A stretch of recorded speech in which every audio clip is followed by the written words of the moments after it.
안녕하세요. 77의 건축 이야기 77입니다.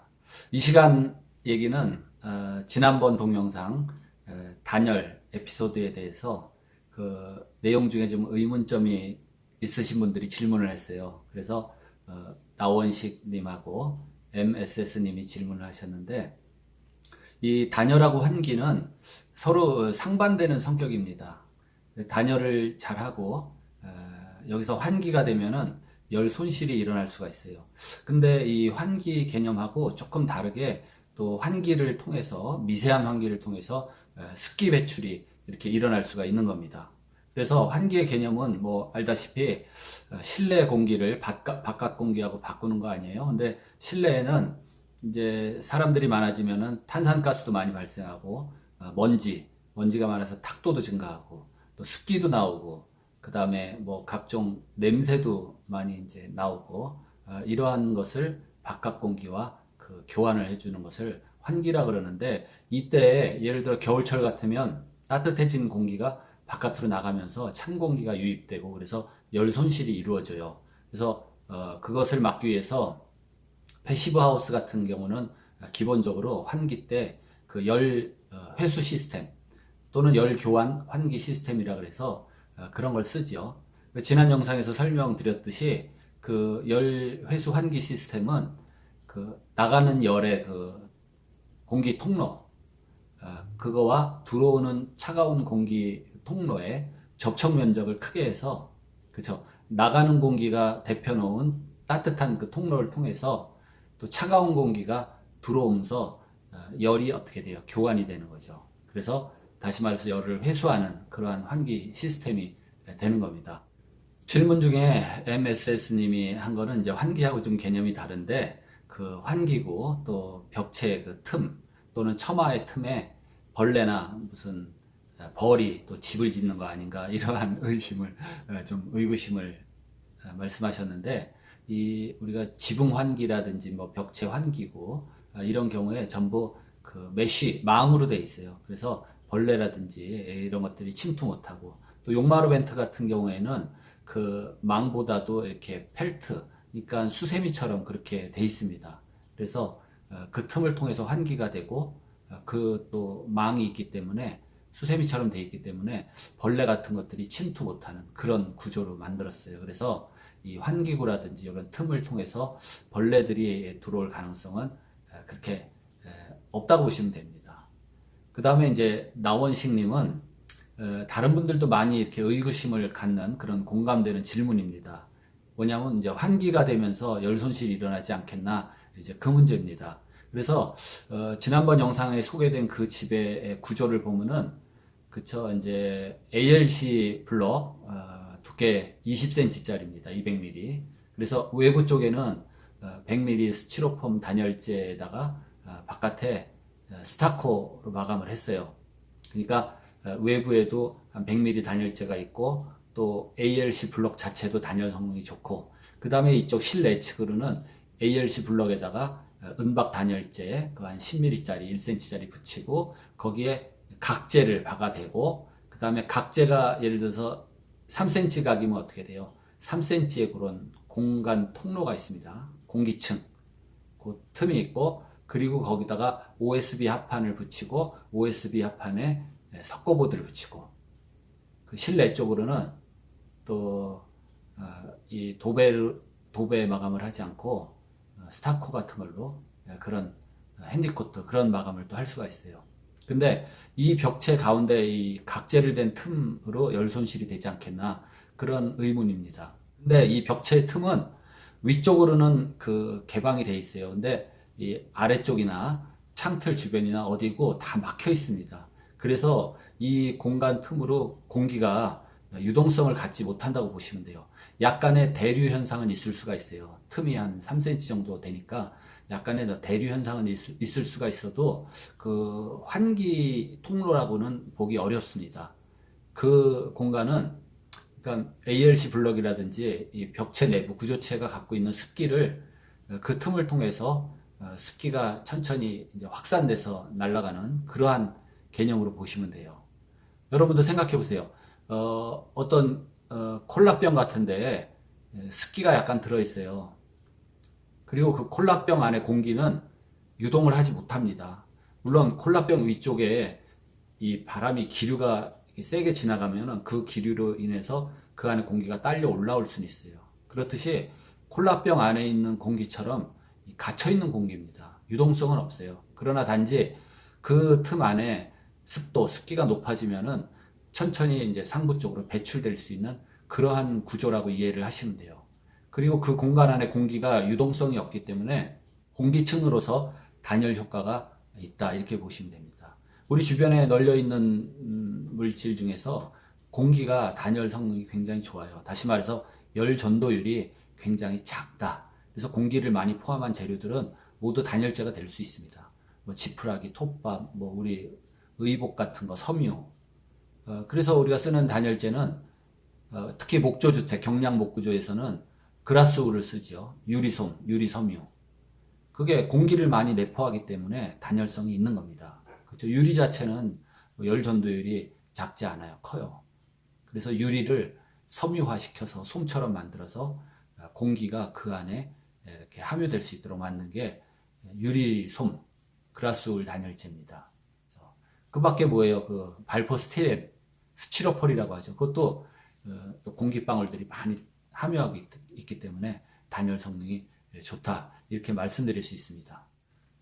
또 벽체 말고 지붕 쪽으로, 그래서 지붕 우리가 박공 부분이라고 그러는데 지붕 틀 안에 그쪽에는 단열을 이 지붕하고 면한 경사부 위에도 단열재를 충진하고 그 다음에 그 밑에 천장 윗면 거기도 단열재를 해주는 게 좋아요. 이중으로. 그래서 지난번 영상에서 나온 그 주택은 이 구조는 ALC 구조지만은 그 지붕 틀은 목 구조로 그렇게 했어요. 그렇기 때문에 지붕 그 트러스는 2x6, 2x8 뭐 이런 사이즈로 했습니다. 그래서 지붕 그 경사면 쪽에는 그라스울 단열재가 들어가 있고 그 지붕 밑에 그 천장 윗부분 거기도 그라스울 단열재로 그렇게 했어요. 그 다음에 처마 쪽에는 그 시오펫이라고 그 미세한 구멍이 뚫린 그림에서 보는 것처럼 그런 판으로 처마 밑이 마무리가 됩니다. 그래서 그 구멍을 통해서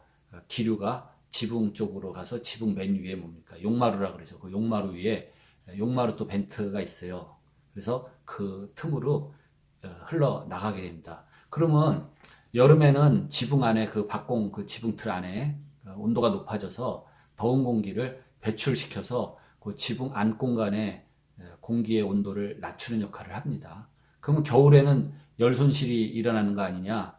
맞습니다. 약간의 열 손실이 일어나는데 겨울엔 그 대신 그 집 안에서 나오는 그런 습기 이런 것들이 그 쇼펫 처마 벤트를 통해서 용마루 쪽으로 흘러나가면서 그 과다한 습기, 습공기를 다 또 배출하는 그런 역할을 해요.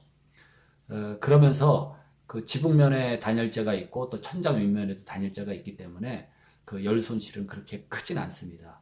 그러나 이제 겨울에도 그 과도한 습기가 있는 공기로 인해서 결로 현상이 맺히면은 단열 성능도 많이 떨어지고 또 그런 결로로 인한 곰팡이라든지 또 얼룩 그런 문제가 생길 수가 있어요. 그래서 이 나원식 님이 질문한 열 손실이 그 지붕 쪽에서 있을 수가 있어요. 환기를 통해서. 근데 그러한 열 손실은 미약하다. 그 대신에 더 좋은 점은 습기 같은 거를 배출할 수 있는 그러한 기능이 있기 때문에 그것을 해주는 겁니다. 그래서 이 환기하고 열 손실 관계는 예를 들면 빌딩 같은 경우에는 직접 환기보다도 외부의 신선한 공기, 요즘엔 뭐 미세먼지가 하도 많아서 외부 공기도 신선하다고 말하기는 좀 그래요. 근데 하여튼 외부 공기를 한 30% 흡입을 하면서 실내에는 공기조화기기라는 게 있습니다. 공기조화기, AHU라고 하는데 그 기계는 뭐를 하냐면은 실내 공기를 다시 말하자면 재생하는 겁니다. 그래서 실내 공기를 빨아당겨서 필터링, 그러니까 탁한 거를 다 걸러내고, 그다음 냄새 같은 것도 걸러내고, 그 다음에 겨울철에 습도가 낮으면 가습을 할 수도 있고, 또 습기를 제거할 수 있는 감습도 할 수 있고, 이런 기능이 있어요. 그 다음에 그 안에 히팅 코일이라든지 쿨링 코일이 있어서 난방, 냉방, 그래서 공기를 데필 수도 있고 공기를 또 이렇게 냉각시킬 수도 있습니다. 그래서 그렇게 실내 공기를 다시 리턴해서 재생한 공기 70%, 또 외부에서 흡입한 외기 공기 30% 이렇게 섞어서 큰 건물 같은 경우에 그거를 조절해서 공급을 하는 겁니다. 왜 그렇게 해요? 그 외부 공기로 인한 열 손실을 막기 위해서죠. 그래도 실내 공기만 자꾸 재생을 하면 어떻게 됩니까?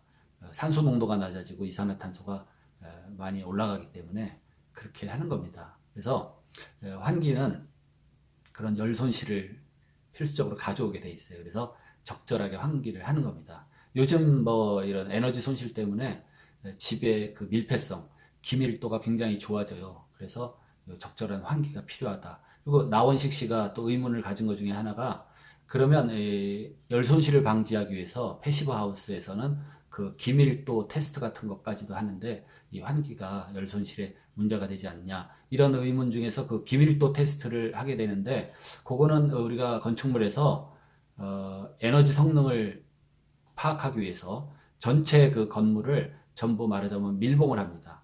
창을 전부 닫고 그렇게 하고 예를 들어서 N50이다. 그러면은 무슨 테스트냐 하면 쉽게 말해서 간단히 말해서 50파스칼 정도의 압력으로 그 건물에다가 공기를 불어넣어요. 그러면 그 건물 내에는 외부보다 압력이 높아지겠죠. 그랬을 때 빠져나가는 공기량을 체크해서 그 환기 횟수 또는 그 건물의 밀폐성을 테스트해 보는 겁니다.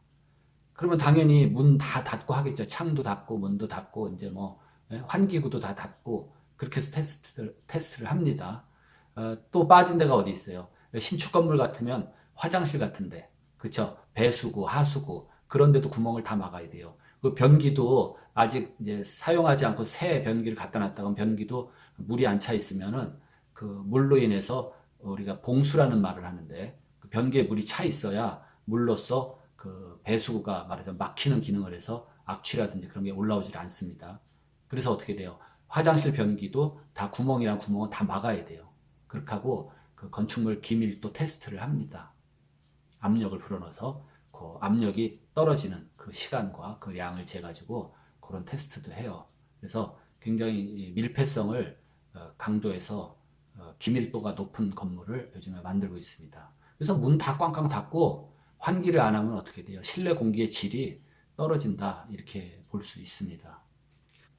그리고 또 주택에서 그 환기하고 그 결로 현상이라든지 그 사례가 하나 있는데 지난번 영상에 나온 집은 벽체가 ALC 블럭이고 지붕 트러스는 목조로 경량 목구조로 했다고 그랬어요. 근데 그런 경우에는 문제가 안 생기는데 예를 들어서 뭐 ALC 구조라든지 아니면 콘크리트로 하고 지붕면에 콘크리트를 하기가 번거로우니까 예를 들어서 이제 시형강이라든지 철 구조물로 지붕 트러스를 하는 경우가 있어요.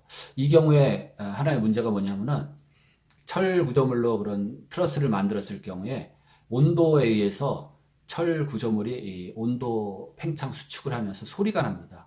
그래서 지붕 안에서 이런 똑똑똑 이런 소리가 나는 경우가 많이 있어요. 그래서 일반 이 거주자들이 그거 무슨 소리인지 정확히 파악을 못 합니다. 그래서 어떤 경우는 이거 지붕 안에서 무슨 결로로 인해서 물방울이 떨어지나 아니면 지붕이 어디서 새나 그렇게 오해할 만한 소리가 똑똑똑 하고 나요. 그게 특히 겨울철에 해가 떠서 이제 지붕 안에 온도가 이렇게 높아지는 시간, 한 10시부터 한 12시, 그때 많이 소리가 납니다. 똑똑똑 하고 뭐 물 떨어지는 소리 비슷하게도 나고 그런 소음이 나요. 그 다음에 이제 저녁에 해 떨어지고 또 지붕 안에 기온이 낮아지면서 또 그런 똑똑똑 소리가 납니다. 그래서 도대체 이 소리가 뭔지 원인을 잘 모르는 경우가 많아요. 그러니까 궁금하니까 지붕 안을 들여다보려고 후라시를 준비하고 지붕을 이렇게 구멍을 내가지고 거기를 들여다보는 수가 있어요. 뭐 들여다보면 결로 현상 흔적도 없고 아무것도 없어요. 근데 이상하게 물 떨어지는 소리가 납니다. 근데 이제 문제는 거기서부터 생길 수가 있어요. 그 지붕을 들여다보기 위해서 구멍을 뚫었기 때문에 그 구멍을 통해서 실내에 습한 공기가 지붕 안쪽으로 이제 유입이 됩니다. 들어가서 그 습한 공기가 그때부터 또 결로를 맺히게 해가지고 실제적으로 결로로 인한 문제가 발생을 할 수가 있어요. 그쵸? 궁금해서 뜯어봤는데 그 구멍으로 실내 습한 공기가 올라가서 결로가 생깁니다. 그래서 그런 경우는 그 점검했던 구멍을 확실하게 이렇게 막아서 봉하든지 또는 아예 그냥 지붕 안에 점검구를 만들어 놓은 집도 있어요. 그러면 그 점검구도 밀폐성이 좋게 해가지고 그걸 잘 막아야 됩니다. 그 이유는 열 손실보다는 그 실내에 습공기가 지붕 안으로 들어가서 결로 현상을 가중시킬 수가 있다 이겁니다. 특히 또 그 점검구 아니더라도 요즘에 뭐 조명, 다운라이트 같은 거 하면서 조명 박스인 데를 그 천장을 구멍을 뚫어서 조명기구를 이렇게 하는 경우가 있어요. 할로겐 램프라든지 우리가 주로 뭐 다운라이트라 그러는데 그런 거 할 때 그 조명기구 구멍을 통해서 항상 특히 겨울철에 실내 습도가 높습니다. 바깥은 습도가 낮아요. 기온도 낮고. 근데 그 습한 공기가 그 램프 구멍을 통해서 지붕 안으로 들어가게 되죠. 들어가서 지붕의 어떤 차가운 부분에 이슬 맺힘 현상을 발생할 수가 있어요. 그래서 특히 그 조명으로 인해서 천장에 구멍을 뚫었을 때 그런 점을 조심을 해야 됩니다. 그래서 이 시간 결론은 구독자 나원식 님이 의문했던 그 벽체 틈으로 인한 환기열 손실, 그건 아주 미미하니까 그거는 뭐 무시해도 될 것 같아요. 벽체 내에 있는 그 공간의 공기는 유동성이 없다 이렇게 생각하시면 되고, 그렇지만 그 습기 배출 능력은 있다. 그 다음에 지붕 쪽으로도 그 환기 이루어지면서 약간의 열 손실은 있지만 습공기를 배출하고 또 여름에는 뜨거운 공기 배출하고 그래서 효과가 있습니다. 겨울엔 조금 마이너스 효과가 있지만은 그래서 그런 점들을 생각하시고 항상 그 환기하고 요 단열 에너지 세이브는 조금 상반돼요. 그래서 과도한 환기는 열 손실이 있을 수가 있다. 이렇게 알아두시면 될 것 같습니다. 그래서 제가 질문에 대해서 글로 남기기가 조금 길어지는 것 같아서 영상을 통해서 답변을 드립니다. 도움이 되셨길 바라고 다음 영상에서 좋은 내용으로 찾아뵙겠습니다. 고맙습니다.